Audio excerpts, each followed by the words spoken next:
Longitude and Burnham-on-Sea. We all remember our teachers. It was geography teacher Mr. Bunting of the King Alfred School who taught us latitude and longitude, which I easily understood. I struggled with O-level maths, but it was my understanding of latitude and longitude in the syllabus that paved my way to university.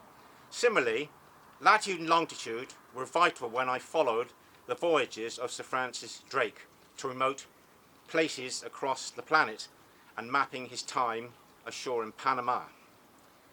I note with interest that the Longitude Prize has just featured in national news. In 1714, the government offered this prize of £20,000, £1.5 million today, to anyone who could find a reliable method of measuring longitude. Latitude was simpler because it consisted of parallel lines emanating from the centre of the Earth to the surface that Columbus successfully used, and later Sir Francis Drake. Longitude was difficult because the 360 non-parallel lines converged at the poles. Longitude required the invention of the most accurate clock, a chronometer, developed by the winner, John Harrison. You may ask what this has got to do with Burnham-on-Sea.com or Burnham.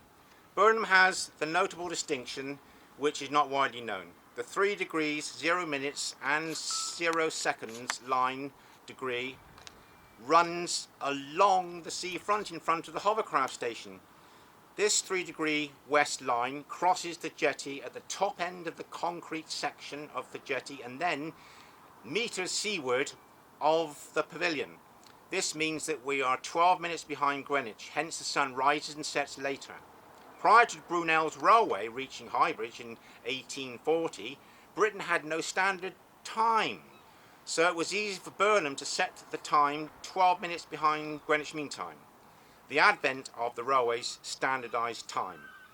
It is evident that places located on a time zone demarcation are in the minority. However, Burnham does share this time with Timbuktu in Mali, which I visited in 2000. Therefore, it would be an innovative idea to affix a plaque to the seafront wall here at the Hovercraft Station, proudly stating our geographical position. I hope a business on the promenade will call itself 3 degrees west. And just as I finish, I want to show you myself in Timbuktu in 2000, and if you bring your mobile phone here, you'll get the same reading as me.